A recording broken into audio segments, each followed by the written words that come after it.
His tirade on the Dragon Ball community knows no bounds. When it comes to MBA versus Geekdom, there's something that you need to understand before we get things started. He's been doing this since the past 6 years, delivering a message that's been falling on deaf ears. Sure, you might have some people who hear the message, relate to the message, see Geekdom's bullshit, and they distance themselves from him. The rest who remain, those are occultists. Those are the ones who do not care what you say, who do not care what you post, who do not care about the streams. So we go over this. These are videos from a month ago. Geekdom pushes more lies and false hope about the Dragon Ball Super manga. More false hope, sure thing, man.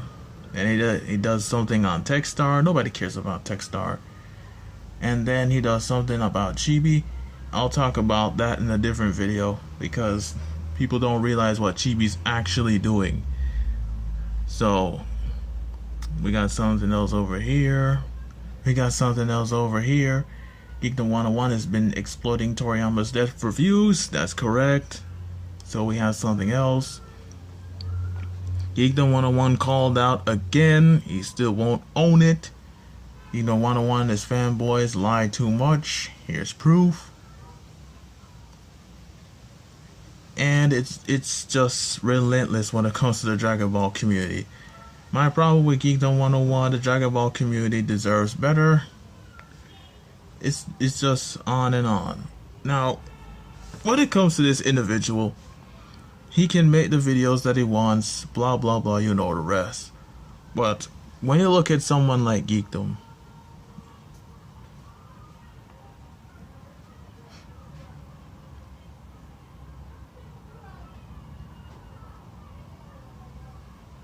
this is Geekdom's channel. Okay, go here. Scroll down when it comes to his videos. Okay, this is from 2 weeks ago, so on and so forth. He has not made a single video addressing the issue when it comes to MBA because he knows if he does, that will be the final nail in the coffin when it comes to his channel. Okay? He knows this. That's why he doesn't respond. He ignores it. He knows that MBA is here. Quite obviously he does. But he doesn't care. Because it's not like back in the day when it comes to like 2016 where you're like able to flag down a person's channel based on what do you call it? Based on harassment and cyberbullying or something like that. Yeah, something like that. You can just flag down a person's channel for quote harassing you. You know, those days are done. Okay? Those days are done. So if he were to actually show up and own up to the fact that yeah, he lied, I'm like saying it's done. And from my prior knowledge, Geekdom has, you know, a channel that's already doing the whole wrestling thing, and plus he has a job on the side because he realized to himself that, hey, this whole YouTube thing ain't really working out like how it used to. Got bills to pay, got this and that to do, got himself to take care of. He's going to be like, what, roughly 42 this year? So he has to step up and actually make as much money as he can while he can before it's too late. So, moral of the story is this. When it comes to someone like, or the persons like MBA and Geekdom, this whole little, I wouldn't even call it like a back and forth. This is more like a forward thing that MBA is trying to do. Trying to get Geekdom to actually say the things that he's supposed to say in the video. That's never going to happen. Okay? That is never going to happen. He will never admit it. He will never own up to it. Okay? Because in all honesty, there's no reason to. If you were to look at his channel, he keeps on losing 1,000 subs. This was at roughly 790. He lost 5,000 subscribers. Okay? Lost 5,000. So it's only a little by little. And now he's doing members only content when it comes to his live streams. I wonder why. I couldn't tell you. I have no idea. I'm pretty sure somebody's gonna tell me because I don't know.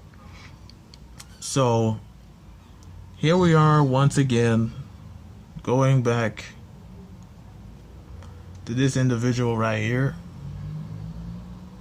Going back to the videos, MBA explains the problem with Dragon Ball Super fans. That's an easy thing to do. Why the internet is calling Chibi Reviews a map, which is a minor attracted person. I'm going to deal with Chibi and explain, like what I said earlier. But Techstar continues the lying about the Dragon Ball Super news. Well, with everything that I said in this video, there's one thing that is concrete about MBA. One thing that is concrete about him. He is very persistent. That's what I can give him. He is very persistent. My word. Such persistence is like, I've never seen it before, you know. Like, at all when it comes to this platform. Very persistent. But it's just up to people whether or not they want to believe it, yes or no. But as for me, I'm just doing what I can do on my own, you know. Chilling back, relaxing, watching the chaos as it unfolds, like how I always do. So, final conclusion. If a debate were to actually happen between MBA and Geekdom, who would win? You already know that live stream is going to get at least 500 to 600 people, maybe even 1,000, because a lot of people be waiting for this. Who's going to win that debate? It's over. I don't even need to say who's going to win because it's over. That's why Geekdom is literally running from it. Yeah, because that's all he can do.